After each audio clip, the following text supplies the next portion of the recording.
now this is a money piece. It's the top 10 questions you must ask any agent before you list your home. Now the good news is that 72% of sellers will meet with one agent before they list their house. The purpose of this webinar is really to get you to be that one agent that they meet with. But if you happen to be going on a situation where people are interviewing more than one agent, maybe 2 agents or 3, this is a handy dandy piece for you to be able to give them a quick questionnaire where you have your question, your answer, and then basically what they can do is they can interview you before they ever meet with you. So we call that an agent interview sheet. And we actually encourage them to use this if they're going to be interviewing multiple agents. It's a great sheet that really helps. Welcome to the Success with Listings podcast, where we help you get success in the real estate game the easy way. Now you can get off the roller coaster of feast and famine and out of the rat race of competing with every other agent in town. Hi, I'm Knolly Williams. I took over 1,000 listings during my first 10 years in the real estate game, and in this podcast, I show you how to have success with listings. Let's go. Now, part 2 is really all about that secret. And if you could just snap that into your head, and here's why. Let's go back. Let me show you something. When we talk about, I asked you, what is the one thing I can do to get more listings, such that by doing it, everything else will be easier or unnecessary? I ask that question a lot to a lot of my coaching students. And I'll hear things like, I can do more lead generation, or I can do more prospecting. But think about it. What if you could only pick one thing? Like with us in the music industry, it was like, what was the one thing that we could do, okay, to get someone to pick up that CD? What's the one thing we could do? Because that was the only hope of a sale was to get them to pick up the CD, okay, back then. Now, the one thing we could do was to have fabulous artwork. I mean, fantastic artwork that just made them really be compelled to pick it up. Now, let me ask you a question. What does the artwork have to do with the actual music? Not much, if anything. But we knew that if we didn't have that right, nothing else would work.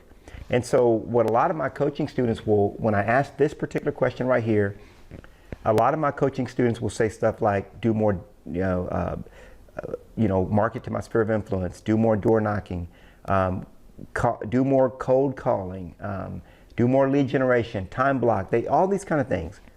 But if you could only pick one thing, right, that would make all those other things easier or unnecessary, think about it.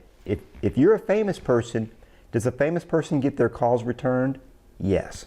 So if you're lead generating, guess what? Your phone calls are going to be that much more effective and productive because people know who you are. Does a famous person get their calls returned? Did they get their calls picked up in the first place? If you're knocking on the door, if somebody knocks on your door and it's a famous person, right? Or you're out there knocking and you're famous, people are going to answer the door for you. So everything, whatever you might have thought of in terms of the thing that you could be doing, this is the one thing that you could do that will just augment everything else that you're doing in your business and make it really pop, right? People will stop second guessing you when you're famous. In my area where I sell houses, people know who I am, and that was by design, not default. There's a strategy to it. I'm going to share that with you today. There's a way to do that. And when people know who you are, you don't have to sell yourself. They're telling you, man, Knolly, I'm glad you could list my house. I really appreciate your time. Thank you so much for taking the time. I know you're real busy. They're practically, not begging me to list their house, but it's almost like I'm doing them a favor, that I'm actually coming out and collecting money from them. But that's the way people see it when they know that you're famous in your area. You're sought out, you're in demand. So, part 3, how do you become famous? Okay, Knolly, we get it. How are we going to do it? Well, I've identified the 3 secret tools. Now, we knew for an artist that, first of all, it started with the packaging. They had to have a killer CD cover, and then they had to have a fantastic sound, because the CD cover, that was going to drive people over to demo it, and once they heard it, oh yeah, this is going home with me. You see what I'm saying? So we had to have the full package from A to Z. Now, how that translates into your business is that there's 3 secret tools, the first of which is your book, Okay, you say, what's a book got to do with it? Well, when you think about being famous, what do most famous people have? It's almost like if you think about it, when we had an artist that we were creating, a brand new artist, just debuting, trying to make them into somebody. Is it fake it till you make it? Yes, because nobody knows who that artist is. Now, they have star potential, don't get me wrong. They have what it takes to be stars. But nobody knows them before they know them. So you got to package them as a star before you even put them out. Like, you don't just start them out like, this is a new artist, and you know they're coming out with shabby clothing and you can barely hear them on the microphone. No, you bring them out because they're already, like, you're already a star. You know, people just don't know that you're a star yet, but they're about to know, right? And so here's the deal. Now, don't get me too excited now, but it starts off with looking your part. You know, if you're going to play a role in a movie, the first thing you want to do is look the part. Don't come on to a movie if it's a period piece from the 1700s, you know, and you're wearing a shirt and tie. That doesn't work. You know, dress the part. Dress the part. And famous people have books. You should have one as well. If you were going to go on the Oprah Winfrey Show, you know, just watch some of these talk shows. And they're like, well, my new book, well, I just wrote my book. My book comes out next week. And I got to thinking to myself, I said, man, all these famous people have books. I need to have a book. So that's what I did. I wrote a book. And this book actually helps people through the process of deciding whether they want to sell their house or not from the very beginning, all the way through to closing on their house. So it leverages my time throughout the entire process. Let's say, for example, you see somebody at the gym and you might see that person day in, day out. They're thinking about selling their house, right? They're thinking about it. They know you sell real estate. Are they going to come up to you and talk to you about selling their house? No. Okay. Now, once they decide that they want to sell, they might talk to you. But just while they're thinking about it, they don't want to talk to me, right? They don't want to talk to you because we're considered salespeople. And if you're going to think about it, if you're going to go buy a brand new truck, a new car, who's the last person you want to see? Huh? The last person you want to see is the salesperson, right? But when you roll up on the lot, it's like you get that feeling like, man, here we go. I'm on the car lot. Here he comes. And you see the salespeople start to walk toward you. You know how you feel. Well, believe it or not, okay, this is the same way prospects feel about us, okay?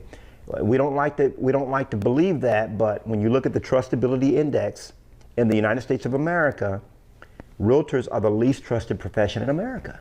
Okay, we used to be sandwiched in between attorneys, between lawyers, and used car salesmen. Okay, now we're dead last. Now, other people have taken a toll too, like the clergy, right? They used to be at the top. Now they're like ranked number 7. So we're not the only ones that are slipping. But people just don't trust us. Now, once they get to know you, they like you, they know you, they trust you because you're a great person, you're trustable, right? But before they know you, there's a lot of apprehension. But your book is going to help people get to know who you are, right? I'm throwing them around. They're going to get to know you. Another thing that it does is it leverages your time. So you look at marketing your home. People want to learn about you from a distance. That's the reason why if you're going out to a steak restaurant or going out to eat, you don't want to walk into the restaurant and ask and interview the people that work there, the maitre d', and say, hey, how's your food? You're not going to trust that person. You're going to go straight to Yelp and look at the opinions. Now, if you're going to buy a brand new laptop, like it might be a new a Mac or a Lenovo, whatever it might be, you're not going to go to the manufacturer and ask their opinion. You're going to get other people's opinion. You're going to go and kind of look around and see what you can find. Well, the way people are programmed, when they get your book, they're going to read all about, you know, what you do to get home sold, right? And so I used to just tell people to write their own book, but I had a coaching student that kept after me. He was like, man, why can't I just use your book? And so finally I went ahead and did it to where I licensed the book and allow people to use it at no cost to you. All you're going to do is go get some sponsors, a handyman, carpet cleaner, home inspector, moving service, house cleaner, and a painter. Each of them pays you $99. It pays for the entire system, right?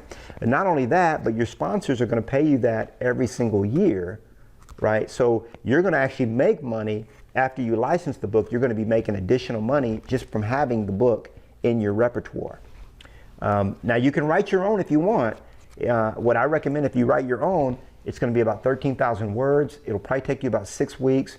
If you're a writer like me, if you're not a writer, it might take about 3 months to write it. You set aside that time and you spend a few hours a day, or you could just license mine, no cost to you.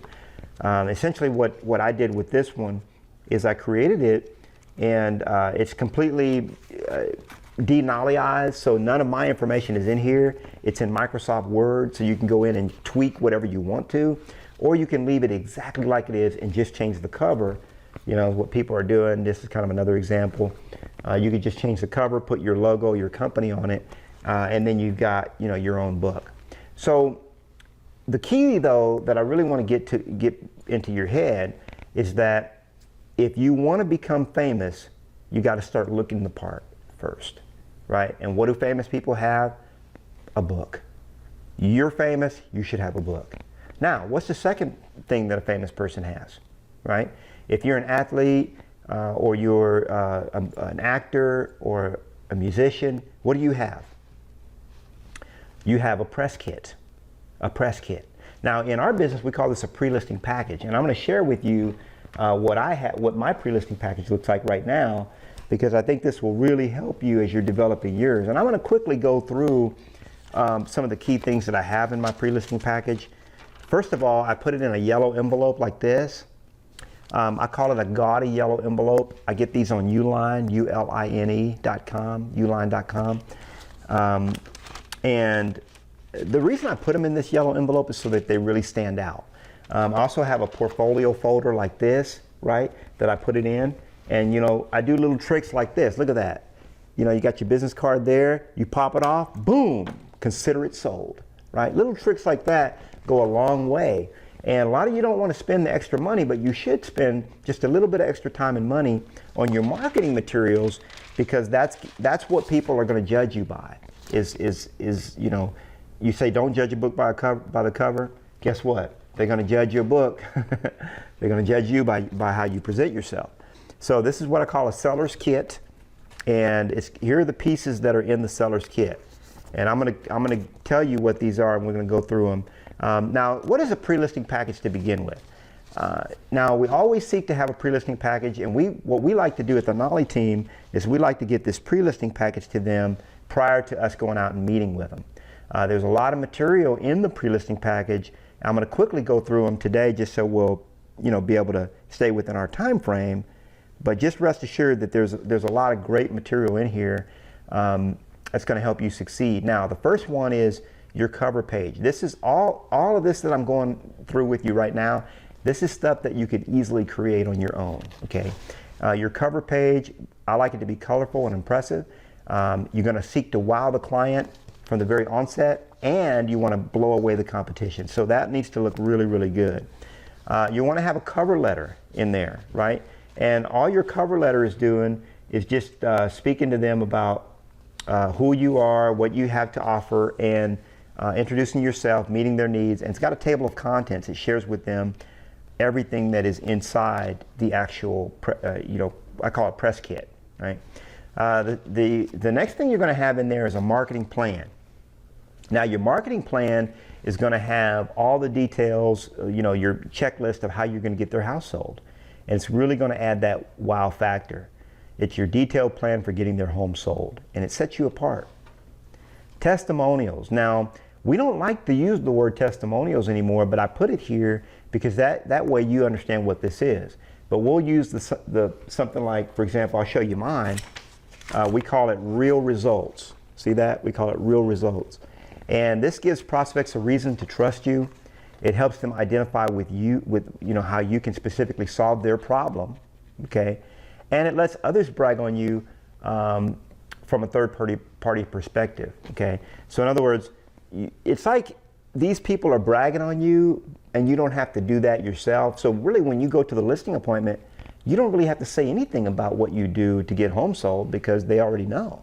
They read, you know, all your marketing that you do, your marketing plan, and then they looked at your case studies, okay? So this one, I would like you to call it your results, your case studies, okay? Or you can even call that reviews. Those are more popular terms nowadays than testimonials. Now let's look at what's the next thing in your press kit. The next thing you're going to have is a special report. Now, the special report, what that does is it identifies the key things that cause homes to not sell and causes the client to know that what we're going to do, in other words, we realize what makes homes sell and what makes them not sell. Now, this works especially well if you had a client that had a bad experience in the past. So, for example, I'll share with you how I use mine. So, this is the top 4 reasons why homes don't sell. So if I'm at a listing appointment, I say, or even before then, in the press, the pre-listing call, I might be on the phone with Clara, and I say, Clara, are you aware of the 4 things that create a home not being able to sell or create a sale? Or are you aware of the 4 things that cause a home not to sell? And Clara's going to say, well, no, tell me more about that. Well, Clara, it's either poor marketing, bad photos, you had a lousy agent, or price. Now this especially works if you had somebody that had their house on the market before. You just go to them and say, John, you had your house on the market before and it failed to sell, didn't it? It failed to sell. Now, John, what I've come to understand in my experience is that the reason why your home failed to sell is going to be one of these 4 reasons. Either you had poor marketing, bad photos, a lousy agent, or you didn't have the right price. And then you just ask them, John, which of these 4 do you think affected the sale of your house? Now, I guarantee you most people will never say that it was their price that created that caused their home not to sell, because they just don't go there. So I've got a lot of scripts around that. We don't have time to go. I've got 10 scripts to work with overpriced sellers, people that are, thinking too high. But if I take a listing, I use all my scripts, and then if I happen to take the listing at what I call their price, in other words, okay, John, we're going to try it for 1 week or 2 weeks at your price, and then we'll go with what the market is saying, right? Because you and I don't have an opinion. It's what the market's saying. The market speaks very loudly. We don't have to speak for the market. The market can speak all on its own and for itself. So if I go back to John in 2 weeks and his house hadn't sold, I go back to John and say, hey, John. Now, I'm getting ahead of myself here, but I want to share with you how this tool is helpful. I say, hey, John, your house hadn't sold yet, and, we've gotten several offers on some of our other properties that are very competitively priced. And let's go back through, John, and look at why homes don't sell. Can we review that again? Great. Well, number 1, John, is poor marketing. Now, we're pulling out all the stops. We've got our slick marketing plan in place. In fact, you and your wife said that the marketing is fantastic. You wouldn't change a thing about it. So the marketing is not the problem, right, John? No. Great.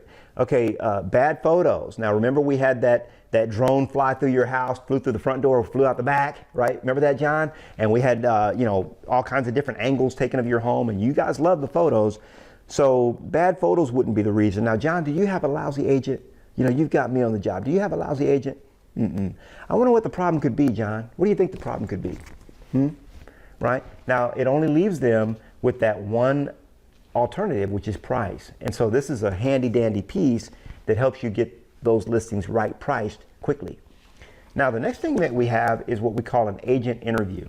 The agent interview dispels the common consumer view that all agents are created equal. It gives clients an excuse to trust you with their most valuable asset. And it reinforces that they made the right decision by hiring you. So what we came up with, one of the things that I did was I came up with now this is a money piece. It's the top 10 questions you must ask any agent before you list your home. Now the good news is that 72% of sellers will meet with one agent before they list their house. The purpose of this webinar is really to get you to be that one agent that they meet with. But if you happen to be going on a situation where people are interviewing more than one agent, maybe 2 agents or 3, this is a handy dandy piece for you to be able to give them a quick questionnaire where you have your question, your answer, and then basically what they can do is they can interview you before they ever meet with you.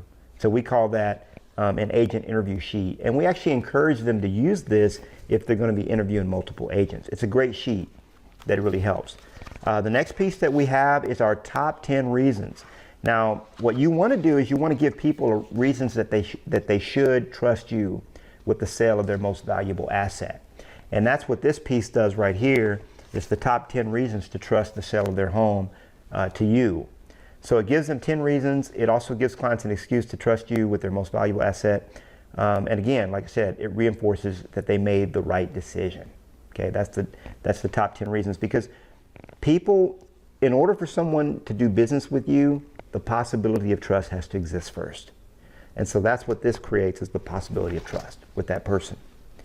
The next thing that we have in our pre-listing package, now I just want to say this, I've seen a lot of pre-listing packages, and I've used different ones, but I can tell you I've listed over 1,000 houses one at a time. I mean, literally, we've had over 1,000 different sellers, okay, that have raised their hand and said, yes, I want to list with Knolly, one at a time, okay? And this is the pre-listing package that for the last at least 600 deals we've used. And we went from maybe 40, 50 page down to this. Now, we still have our book, which kind of tells the rest of the story, and this fills in all the gaps. But with your pre-listing package, it doesn't have to be that big. Now, what your homework package does is it's going to have actually 4 pages. The first page is why my home is special, and that helps you get the full scoop on the property so you can have the right ad copy.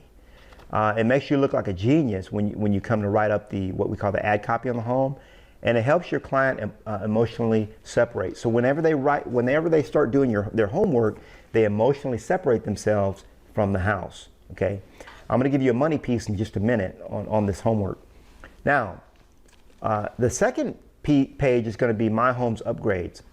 So this helps you know the specific upgrades that your seller did so that you can get top dollar. It gives you negotiating leverage over the competition, and it helps you also to write great ad copy. The third homework page, and actually the last 2 pages, are going to be what we call the property info sheet. And this is really data that is specific to the MLS. What we did is we looked at Trillia, Zillow, Realtor.com, etc., and we looked at what the most common criteria that people are checking off what buyers are looking for in a house. Now, when you go to your MLS, you might have 6 or 7 pages of check boxes, but most people don't really care if the house has a bidet or not, right? So you don't have to worry about every single check box. I've come up with a handy dandy, just 2-pager that your client can easily fill out. Now, remember I told you there was some money involved in this? What we always do is I have my assistant to call and make sure that before I go out to the listing, they have the homework packet filled out along with 2 keys. Now, when I get to the listing and I see that the homework packet's already filled out and that there's 2 keys there, what does that mean? I've already got the listing, right? So having them fill this out ahead of time is going to help you secure the listing even before you meet with the seller. Now, let's move on. The last pages that we have are some home prep tips, and these are just checklists, okay, to help the seller to go through their house and prepare it to be sold at top dollar. It helps guide the seller on the exact things that they need to do. And then the next thing that we have is the showing tips. It gives them the best practices when it comes to showing their home. A lot of times there's a lot of information that you tell a seller at a listing appointment, and the question is, how much of that information are they really going to retain and remember, right? You're there for an hour and a half. How much are they really going to remember during the listing process? Maybe 10%. And that's why you've got your pre-listing package, and really you've got your book to really kind of jog their memory, so if they ever call and say, hey, what was that I need to do to get my house prepped? Well, thanks, John, for calling me. I really appreciate that. Now I've got a whole checklist right there in chapter 4, right? So you're constantly anchoring them back to your book, right, throughout the process. Now, the third key is your movie, okay? Your movie. So here's the deal. You've got your book, right? What does a famous person have? A book. A famous person has a press kit, and famous people have a movie. You should have a movie. Now, what is that? That is your virtual listing presentation, or you could also call it your pre-listing video. Now, since you guys have been good, I'm going to go ahead and put you a link to my pre-listing video so you can kind of get an idea of what that looks like, or we'll send you a link after the webinar's over. I can't sit there and do it right now, But after the webinar's over, we'll make sure that we send you out an email with the link to my video so you can watch it and you can kind of see what elements go into a great, a well-scripted listing presentation, okay, a virtual listing presentation. That way they can watch you, they can see you in action before they ever meet with you. When they meet with you, they'll feel like they know you already, okay? That's what you really want. Well, thanks so much for tuning into this episode of the Success with Listings podcast. If you are serious about taking your real estate career to the highest heights, making more money and helping more clients while working less hours and spending more time with your family, be sure to get your copy of my free book, Triple My Listing, absolutely free at successwithlistings.com. Now, you want to be sure that you subscribe to the podcast and check out successwithlistings.com to get your copy of my free book. Hey, I'll see you on the next one.